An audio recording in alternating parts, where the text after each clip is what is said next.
ఇంకా మహేష్ బాబు గారి గురించి ఆయన చెప్పండి సార్ విశేషాలు. అంటే ఇప్పుడు కొత్తగా ఆయనతో ఇప్పుడు అది కృష్ణ గారు లేరు. ఇంక మీరే తండ్రి లాంటి వారు. అసలు ఏంటి ఎలా కలుసుకుంటుంటారా? అసలు ఏంటి ఆయన సినిమాల విషయం మాట్లాడడం గాని, వాళ్ళ పిల్లల విషయం, ఫ్యామిలీ విషయాలని మాట్లాడుతుంటారా మీతో? మాట్లాడతారు. ఫ్రీక్వెంట్‌గానే కలుస్తుంటాం. కలుస్తుంటారు. హ్మ్. కలుస్తుంటాం. ఇప్పుడు రాజమౌళి సినిమా చేస్తున్నారు కదా! అది ఇట్ విల్ టేక్ 2 ఇయర్స్. హ్మ్. ఆగస్ట్‌లో స్టార్ట్ అవుతుంది.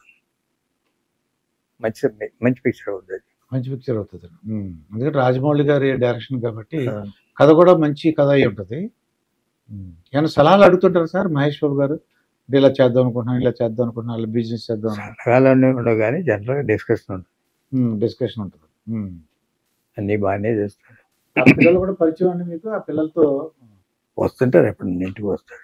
వస్తుంటారు. హ్మ్. నేను వెళ్తాను ఎప్పుడైనా. ఇప్పుడు మీరు మహేష్ బాబు గారి సినిమా రాజమౌళితో 2 ఇయర్స్ పడతది అంటున్నారండి మీరు. కరెక్టే. కానీ ఇదివరకు మా చిన్నప్పుడు మీరు చూసుంటే ఒకే రోజు 2 సినిమాలు వచ్చాయండి కృష్ణ గారివి. అవును. ఒకే రోజు 2 సినిమాలు. అది ఆ సినిమాకి, ఆ సినిమాకి పోటీ. అవును. ఏంటి సార్ నిర్మాణంలో అసలు ఏంటి ఎలా తేడాలొచ్చినాయంటారు? ఇప్పుడు ఏంటి ఒక సినిమా రావడాలంటే 2 ఇయర్స్ పడుతుంది. అప్పుడు ఒకే రోజు 2 సినిమాలు వారంలో 3, 4 పిక్చర్‌లు వచ్చేసాయండి. అంటే ఇప్పుడు సబ్జెక్టు, ఒక క్యారెక్టర్‌లో ఈ ప్రీ ప్రొడక్షన్ వర్కు ఇయన్నీ ఎక్కువ ఉంటుంది. గ్రాఫిక్స్, పోస్ట్ ప్రొడక్షన్ కూడా చాలా వర్క్ ఉంటుంది. పోస్ట్ ప్రొడక్షన్ కూడా. ప్రొడక్షన్ టైం లిమిటెడ్‌గా ఉన్నా ప్రీ ప్రొడక్షన్ వర్క్ ఎక్కువ ఉంటుంది. పోస్ట్ ప్రొడక్షన్ వర్క్ ఎక్కువ ఉంటుంది. అంటే పర్ఫెక్షన్ కోసం చేస్తున్నారు. చేసి మళ్ళీ అవసరమైతే రీషూట్ చేయటం ఇవన్నీ ఉండే పాతకాలంలో కూడా ఉండే కానీ మా అన్నయ్య 15, 16 సినిమాలు చేసిన రోజులు చాలా ఉన్నాయి. నెలకా లేకపోతే సంవత్సరానికి సంవత్సరానికి 15, 16 సినిమాలు చేసి 15, 16 సినిమాలు. ఇప్పుడైతే అలా 2 ఇయర్స్‌కో 3 ఇయర్స్‌కో ఒక మూవీ వస్తుందండి. నేను ప్రొడ్యూస్ చేసి 7, 8 పిక్చర్లు ఒక సంవత్సరం చేసినానండి కొన్నేళ్ళు. 7, 8 పిక్చర్స్ వచ్చేసాయి. 7, 8 పిక్చర్లు రిలీజ్ అయ్యాయి. మేము ఓన్గా తీసినాయి. అవునండి. ఓన్గా తీసినాయి. అలా హిందీ ఓ 3 సినిమాలు, తెలుగు 2 సినిమాలు, తమిళ్ ఒకటి, బెంగాలీ ఒకటి. అట్లా 7 సంవత్సరాలు 7 పిక్చర్లు చేసిన సంవత్సరాలు ఉన్నాయి.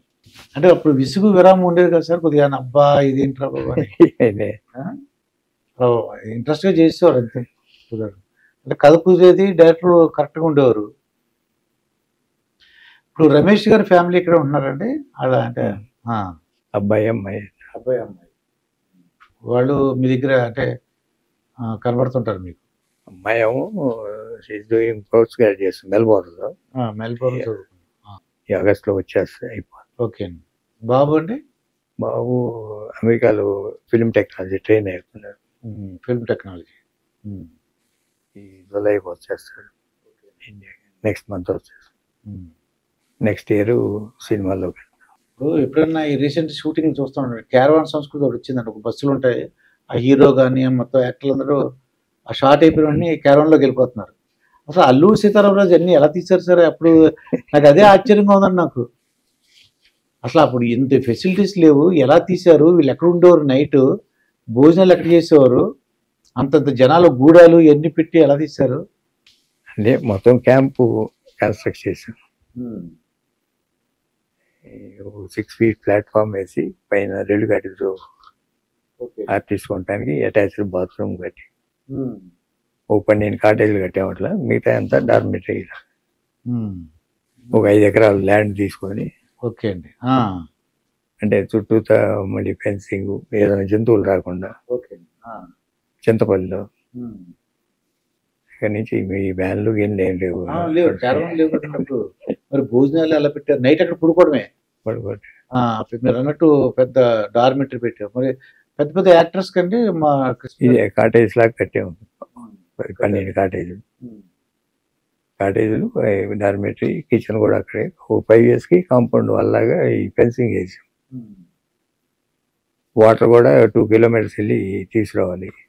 మంచినీళ్ళు సెలయేళ్ళు ఉంటాయి వాటిలోంచి పట్టుకొని. డీజిల్ కావాలంటే 100 kilometers వెళ్ళి డీజిల్ తెచ్చి జనరేటర్ గురించి జనరేటర్ గురించి కార్లకి డీజిల్ కావాలి కదా. అసలు అప్పుడు ఆ వర్కే వేరు సార్. ఎంతైనా కష్టపడి చేసేవారు వాళ్ళు. కానీ అప్పుడు డబ్బులు సంపాదించాలన్న ఆలోచన ఉందంటారండి వాళ్ళకి, అప్పుడున్న యాక్టర్లకి డబ్బులు సంపాదించాలన్న. అంటే పేమెంట్ ఇచ్చాం కదా, కాదు, డబ్బులే ధ్యేయంగా వర్క్ చేసి లేదు నేను అనుకుంటున్నాను. పేరు రావాలి, సినిమాలో యాక్ట్ చేయాలి అని నేను అనుకుంటున్నాను. సినిమాలో యాక్ట్ పేరు రావాలనేది ఉంటుంది, డబ్బు ఉంటుంది, రెండు ఉంటాయి. వాళ్ళ టెక్నీషియన్స్ కానీ ఆర్టిస్ట్ కానీ వాళ్ళ పేమెంట్స్ వాళ్ళకి అంటే ఇంత పేమెంట్ లేవు ఇప్పుడు. అవునండి. ఇప్పుడైనా వర్క్ చేయటం అట్లనే చేస్తారు వెళ్ళినప్పుడు. అంటే మాకేంటంటే సినిమా వాళ్ళకి అలవాటు, ఎక్కడన్నా ఫెసిలిటీ ఉంటే ఏ ఫెసిలిటీ తీసుకుంటాను. ఫెసిలిటీ లేకపోతే ఉన్నదాంతో అడ్జస్ట్ అవుతుంది. అది మొట్టమొదటి నుంచి ఉంది. ఏ హీరో రామారావుకైనా కృష్ణ గారికైనా లేకపోతే ఎవరికైనా ఫెసిలిటీస్ ఉంటే మాత్రం తీసుకుని, ఫెసిలిటీస్ ఉంటే ఫెసిలిటీస్ హైయెస్ట్ ఫెసిలిటీ ఊళ్ళో ఉంటే ఫెసిలిటీ లేదు, లేకపోతే ఉన్నదాంతో అడ్జస్ట్ అవ్వడం. అంటే ఒక గ్రామం ఇంట్లో ఎవరైనా పెద్దవాళ్ళు ఇల్లు ఉంటే ఆ ఇల్లు కూడా తీసుకోవడం అలా చేసేవారు. పూర్వం పాడి పంటలు అలా అనిపించింది అన్న. పాడి పంటలు మానికొండలో వాళ్ళ ఇళ్లలోనే దిగాం కదా, వాళ్ళ చుట్టాలు కృష్ణ గారు భోగినేని వాళ్ళకి వాళ్ళ ఇంట్లో, మిగతా వాళ్ళందరూ కూడా ఇళ్లలోనే దగ్గర దగ్గర ఇంట్లో ఉండేవారు, అడ్జస్ట్ అయ్యేవారు. మానికొండలో చాలా మంది పెద్ద ఇళ్ళు ఉన్నాయి, పెద్ద పెద్ద ఇల్లు ఉండేవాడు. వాళ్ళు కూడా ఫోన్ చేసుకునేవాళ్ళు, ఆప్యాయతగా ఉండేవాళ్ళు. ఇప్పటికీ 50 ఏళ్ళు అయింది సినిమా వచ్చింది, అయినా కలుస్తూనే ఉంటారు, ఫోన్లో మాట్లాడుతూనే ఉంటారు. ఆ ఊళ్ళో వాళ్ళు నాకు దగ్గర దగ్గర 100 ఫ్యామిలీస్ బాగా క్లోజ్ అయ్యి ఇప్పటికీ మాట్లాడుతూనే ఉంటారు, కలుస్తూనే ఉంటారు. ఆప్యాయత అటువంటిది. ఆ రోజు షూటింగ్ చేశారు మన ఊళ్ళో అని చెప్పేసి 15 days ఉన్నాం అక్కడ. అందరూ పెద్ద పెద్ద స్టార్స్ అంతా అక్కడే ఉన్నారు. ఎన్టీ రామారావు గురించి చెప్పండి సార్. మీకున్న జ్ఞాపకం ఎన్టీ రామారావు గారు అప్పుడు, అసలు ఎన్టీ రామారావు గారు అసలు ఎంత అంటే పెద్ద హీరో, అంటే అందరికీ ఆరాధ్య దైవం. అంటే సినిమా కృష్ణుడు అన్న రాముడు అన్న ఇంకా ఎన్టీ రామారావు. మేము కంపెనీ స్టార్ట్ చేయడానికి స్ఫూర్తి రామారావు. ఈ కంపెనీ పద్మాలయస్ అంటే రామారావు ఎదుగుదలలో ఎన్ఏటి సంస్థది ముఖ్య పాత్ర. విజయ సంస్థ తర్వాత ఆయన యాక్ట్ చేసిన సినిమాలు పాతాళ భైరవి, ఎన్ఏటిలో ఆయన సినిమాలు మీకు ఫస్ట్ 2 సినిమాలు ఎక్స్పెరిమెంటల్ తీశాడు, పిచ్చి పుల్లయ్య తోడుదోములని. తర్వాత అది కరెక్ట్ కాదని జయసింహ, సీతారామ కళ్యాణం, గులేబ కావాలి కదా, పాండురంగ మార్చం, ఇట్లా డిఫరెంట్ ఒకదానికి సంబంధం లేదు. ఒకటి సాంఘికం, ఒకటి భాజమతం, ఒకటి ఇట్లా అన్ని ఖర్చు పెట్టి తీశారు బాగా. ఆ రోజుల్లో విజయ సంస్థ తర్వాత బాగా ఖర్చు పెట్టి తీసింది వాళ్ళే. అవి పెద్ద హిట్స్. రామారావు చిరస్థాయిగా నిలిచిపోవడానికి ఆయన ఓన్ సంస్థ ఒకటి ముఖ్య కారణం. త్రివిక్రమరావు కానీ అట్లా మనం కృష్ణ గారిని ఈయనతో చిన్న సినిమాలు తీసేవాళ్ళు అప్పటికి, బ్లాక్ అండ్ వైట్. మనం కూడా రామారావు నాగేశ్వరరావు స్థాయికి వెళ్ళాలంటే మనకు ఒక పెద్ద కంపెనీ మనం ఓన్గానే తీయాలి అనే ఉద్దేశంతో పద్మాలయ స్థాపించి